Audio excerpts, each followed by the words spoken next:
Okay, so some of you guys, I think, have already finished the friction plate and the Geneva cam, but I thought I would provide you some step-by-step instructions that I do with my in-person courses. So I'm going to look at the friction plate first. If you recall, that drawing is a circular pattern of edges that stick out past a main center, a center key, and then there's holes that are along that same outer edge pattern. This drawing, when you look at it and you start trying to determine, can you use an inch template or a metric template? So I always explain the quickest way to tell that if you're creating a drawing off of some dimensions that are already given. Look at those numbers. The outer diameter is 154, so that's a pretty good indicator that this is going to be something in metric. If it had, for instance, something that said 3.5, then we'd say it's in inches. So you'll see really large numbers if you're dealing in metric. And again, AutoCAD does not specify inch or metric. It just says 1 unit equals 1 unit. So all of that is taken care of when you start a drawing using a template, setting up your limits to match a piece of paper or a sheet size, setting grid and snap that might be equivalent to something in metric. So that's what I'm going to do here. I'm going to look at the templates first just so you can see those. In our CAD class, we created a template. So we have a CAD 100 template. Hopefully you have one as well. You also have the acad.dwt. That is a typical inch drawing that has already been created. But again, the limits are not set and you do not have, excuse me, the limits are not set and you don't have any units set. You also have one that's called acad.dwt. That is considered the metric template. Again, you do not have, you do not have your limits set, nor do you have a unit set. So I can start in any of these. Since I have created a CAD 100 template that currently has layers and I want to use those layers, I'm going to use that as my template. And I'm going to make adjustments to this to match something in metric. So the first thing I need to do is make a modification to my limits. Metric limits are a lot larger, and a B-size sheet in metric. So I'm going to go to my format limits, drawing limits, or I could actually type in the word limits if you've gotten used to how things are typed in. Lower corner is always going to be 0, 0. So again, my command line is saying that's 0, 0. I will hit enter. And it's 420 by 297, I'm pretty sure is the metric number.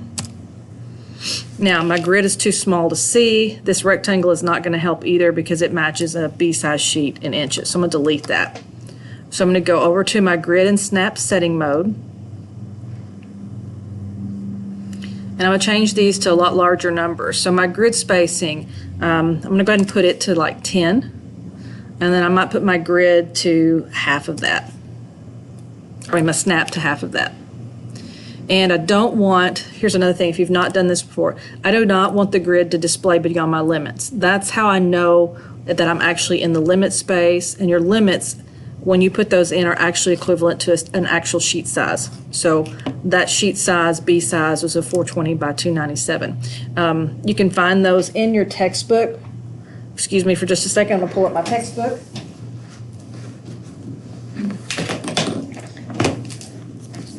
They should be somewhere in some of those chapters. If not, again, this is an A3 size metric, 420 by 297.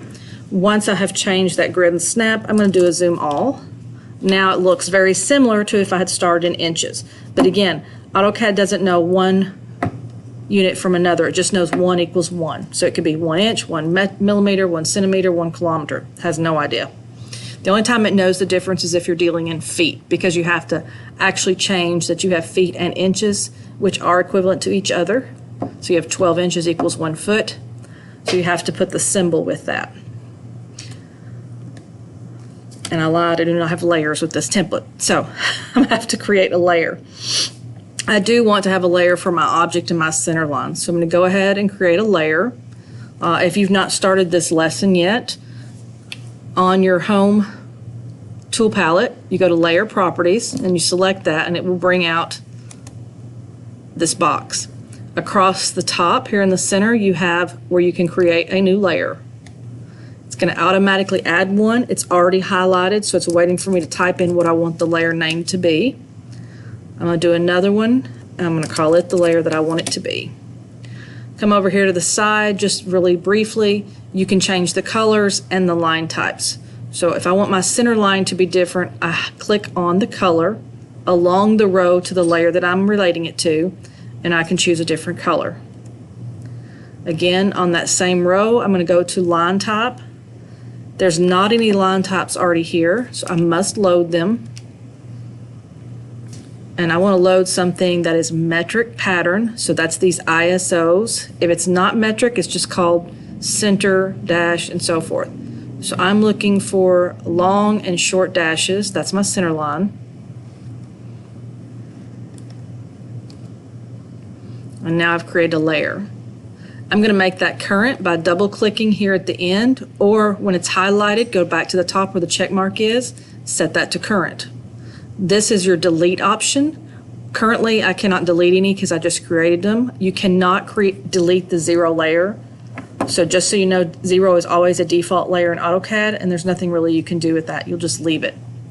Once I've created the layer, I'm going to close this box out.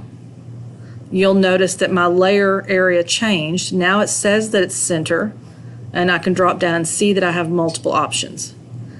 If I go a little bit further over, it shows that the properties of my lines, or whatever I'm going to create, are by layer, which is what I want those to say. That way it's picking up the color and it's picking up the line type that I created.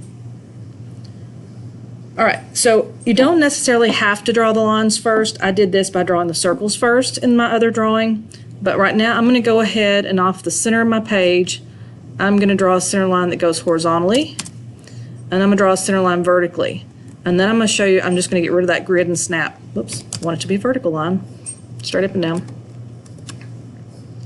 I don't really need grid or snap for this, but I know I'm inside my grid because I made sure that these lines are inside the grid. If you want to keep using grid and snap, that's perfectly fine, but eventually you'll turn those off because they become more of a problem in seeing what you're trying to create. Now I'm going to go back up. I'm going to change my layer back to my object, and I'm going to draw the outer circle, which was a diameter of 154. So I'm going to choose the option for center and diameter. My center point is where these two lines intersected each other. The diameter is 154. I'm going to draw the next circle, which is the inside of those keys on the outer part. Again, it's center diameter. Go back to that center point again. This time the diameter is 122. And I have one more circle, center diameter. Same center point. This time the diameter is 50. So this center is going to be where the four keys are sticking out at a 45-degree angle. This is also going to end up being the circle that the holes are on and the inside of the keys that go with the outer circle. So now I'm ready to actually create one of those keys. They provide you an angle off of the outside of 30 degrees or 15 off of 0. So I'm simply going to go to the center of my object again, and I'm going to draw a line at a distance that will at least go past the edge of 154. So I may just use 154 less than 15 degrees. That gives me one edge. Draw another line from the center point at 154, this time negative 15 degrees. So it'll draw it down. So this on your drawing was given to you as 15 degrees down from center, 30 degrees between. So that is the first cutout of this outer key. So I can go ahead and use my trim commands. I'm only going to trim, sorry, I'm going to trim both. Trim from the inside, so I'm selecting my edges, hitting enter, then selecting what I'm trimming. And then I'm going to go ahead and trim from the two lines on the outer diameter. So that's my first key. That's how that's going to look. Now I'm going to use the array tool. We're going to use polar array. Polar works in angles, meaning around a circle. Our objects are going to be these two lines. Enter. center point of your array. So in this case, everything that we're going to array to create all these patterns is always going to be the very center of our object.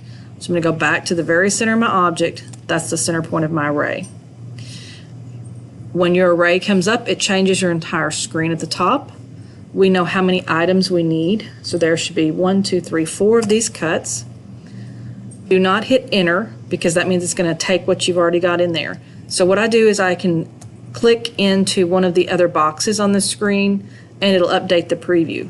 That way you can see on your screen exactly that it did what it's supposed to. There are now 4 of those. You always include the original.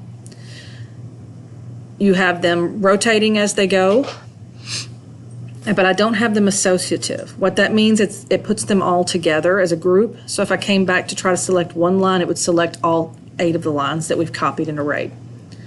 I'm going to close my array, and at this point I can go ahead and do a trim again. So I'm going to select each individual line that I just arrayed, and I'm going to trim along the outer circle. So I selected my edges first, hit enter, and now I'm selecting between them. I did not trim this circle yet because you have other holes that are going to go through on that same circle. So I'm going to come back to that. This process was fairly simple. I'm going to zoom in and I'm going to create one of these little keys on this inside the same way. They tell you it is rotated at a 45-degree angle. So I'm going to start with a line using it as a reference. Make sure I go past that circle at a 45-degree angle. Now, on your drawing it tells you that the keys on this are 12 wide and 6 deep. So I'm going to use my offset command.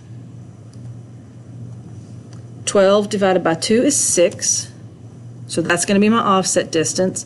And I'm going to use that as my center, offset out to the top, pick it again, offset below it. That now gives me 12 between the two. I can trim because nothing goes past my circle on the inside. Now the distance on the outside is 6. So I'm going to show you how to use a command called lengthen. So I'm going to pan over just a little bit. Lengthen allows you to modify a line by an absolute length. So it's a type in. You'll see it's probably the first thing that comes up, lengthen.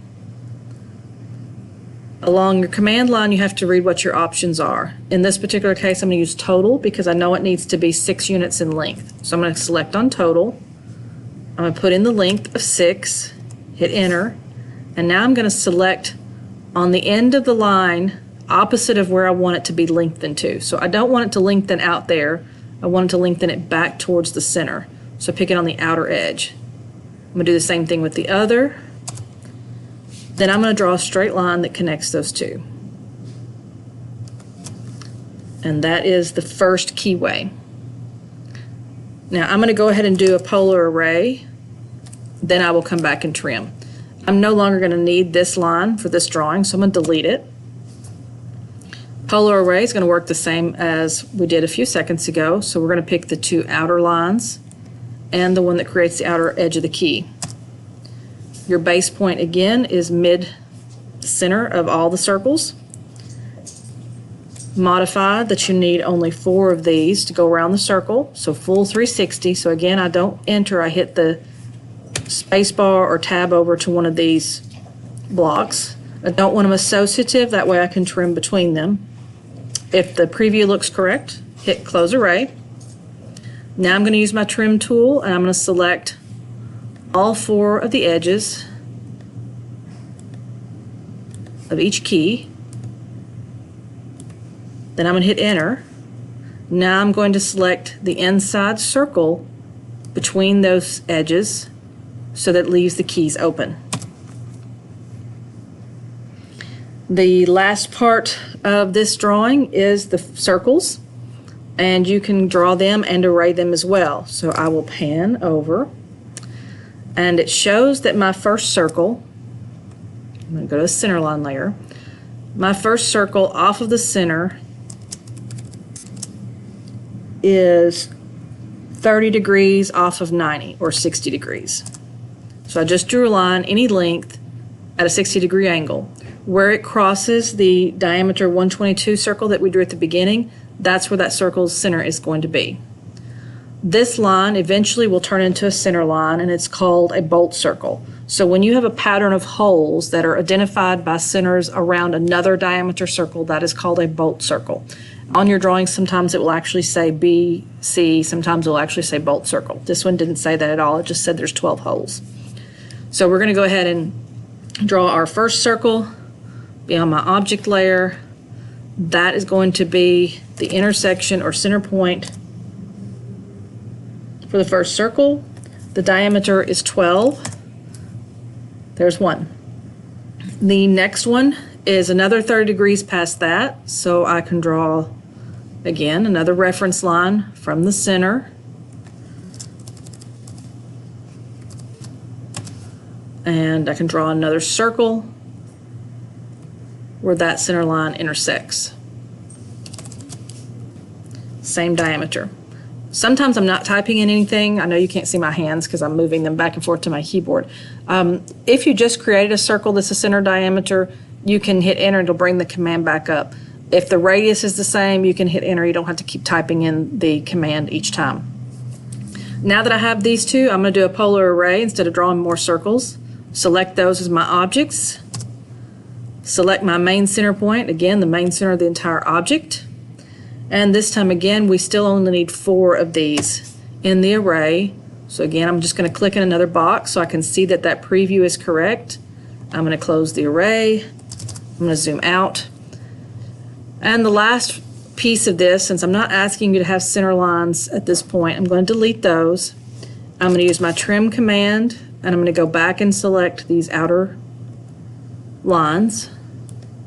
I'm selecting all of them. I'm not just doing one at a time. Then hit enter. Those are my edges. Now I'm going to go to that 122 diameter circle in between those lines. So that's what's removed or trimmed out. Hit enter. And that is my final drawing of the friction plate.